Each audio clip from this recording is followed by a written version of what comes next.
Hey guys, I didn't have time to film and edit and process the quilt turnaround, the entire video, but I've got a few segments and I'm going to share one with you as a bit of a teaser. It will go up next Wednesday, November 1st.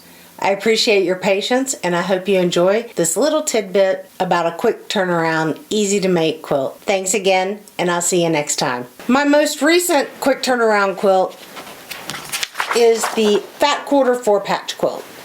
Super quick, as they all are, that's the whole point, but it doesn't look simple. I used, instead of fat quarters, I used large scraps, and for the background fabric they called for, I chose a dozen different purple scraps that I had and mixed and matched the purple through the entire quilt.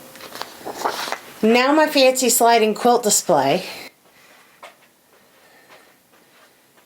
We'll show you. And it's blues and teals and purples, and sometimes all four of them match.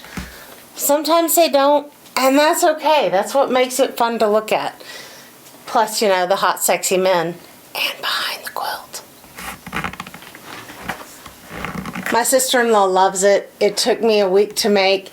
I could have spent more time making it and less stress. I needed it in a hurry, and it works. Thank you, honey. It's just funny. I don't know why, it's just funny. Thank you, honey. That's the Fat Quarter 4-patch. It calls for 20 fat quarters or thereabouts and some background fabric. I used what I had. I made it work. I made it in a week and it's fantastic.